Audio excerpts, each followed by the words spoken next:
Você sabia que existe um tipo de sociedade que não precisa ser registrada e pode ser uma ferramenta estratégica para startups? Estamos falando da Sociedade em Conta de Participação, também conhecida como SCP. Quer saber como ela funciona, para que serve e se é a solução ideal para o seu negócio? Então fica aqui comigo nesse vídeo. Oi pessoal, meu nome é Paula, sou advogada especialista em societário aqui na IDM e nesse vídeo eu vou te explicar o que é Sociedade em Conta de Participação, como ela funciona e em quais situações ela pode ser uma ótima opção para sua empresa. Nesse mês, estamos fazendo uma série de vídeos voltados para modelos societários e suas aplicações práticas. Então, se você quer conhecer ferramentas que podem ajudar a alavancar sua startup de forma segura, fique ligado nos vídeos das próximas semanas e não se esqueça de se inscrever no nosso canal. A Sociedade em Conta de Participação, ou SCP, é uma sociedade pouco conhecida, mas extremamente útil para empreendedores que buscam flexibilidade e eficiência. Ela é constituída por meio de um contrato particular entre os sócios, conhecido como um contrato de SCP. Esse contrato não precisa ser registrado na junta comercial, o que simplifica muito o processo de constituição. Ou seja, esse tipo societário é muito mais simples de se constituir do que outros tipos de sociedade, como uma sociedade limitada ou uma sociedade anônima. Dentro de uma SCP, existem dois tipos de sócio, o sócio ostensivo e o sócio participante. O sócio ostensivo é aquele que atua diretamente na operação do negócio e assume a responsabilidade pelas obrigações perante terceiros. Ele é o rosto da sociedade. Já o sócio participante, também muito conhecido como sócio oculto, é um investidor ou um colaborador que não aparece publicamente, agindo de forma discreta e limitada no âmbito interno da SCP.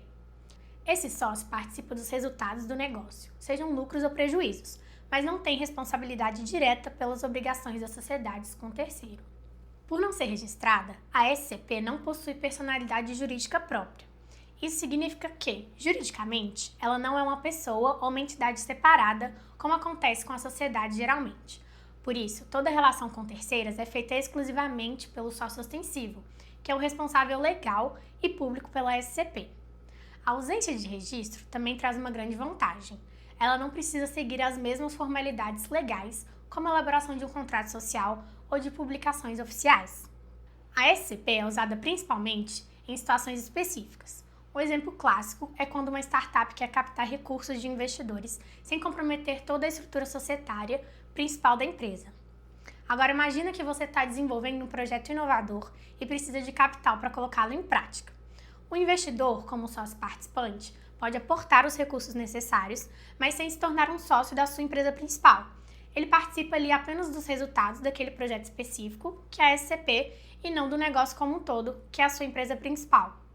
Outro uso comum da SCP é em parcerias estratégicas, onde duas ou mais empresas se unem para realizar um empreendimento específico, como o desenvolvimento de um produto ou um serviço, mas sem criar uma nova empresa formalmente. Isso reduz os custos e as obrigações administrativas, permitindo foco total no objetivo do projeto. Fica comigo até o final do vídeo, porque eu vou te explicar agora quais são os cuidados essenciais que você precisa ter ao criar uma SCP para evitar problemas. Um ponto que precisa de atenção é que, apesar da simplicidade, a SCP exige cuidado na elaboração do contrato que rege a relação entre os sócios, porque é ele que define as responsabilidades, os direitos e as obrigações de cada parte. Por exemplo, é crucial que fique claro que o sócio participante, aquele sócio oculto, não tenha responsabilidade perante terceiros, já que todas as obrigações são assumidas exclusivamente pelo sócio ostensivo. Um dos maiores cuidados ao trabalhar com a SCP é garantir que todas as regras e expectativas estejam muito bem definidas no contrato social. Embora ele não precise ser registrado, deve ser feito por um advogado experiente, porque qualquer falha pode gerar conflito entre os sócios e até mesmo problemas legais com terceiros. Outro ponto importante é a transparência na relação entre os sócios. Mesmo que o sócio participante não tenha visibilidade pública, ele precisa ser informado regularmente sobre o andamento do negócio e os resultados financeiros, especialmente se for investidor. Por fim, é importante entender que a SCP é uma sociedade temporária. Ela dura enquanto durar o projeto ou objetivo pelo qual ela foi criada. Então, antes de iniciar, defina claramente os critérios para encerrar a sociedade e como serão distribuídos os lucros e os prejuízos. Espero que esse vídeo tenha te ajudado a entender o que é uma sociedade em conta de participação e como ela pode ser uma solução prática para sua startup. Se você ainda não é inscrito no canal, aproveita e já se inscreve. E se você gostou desse conteúdo, é só clicar aqui no gostei.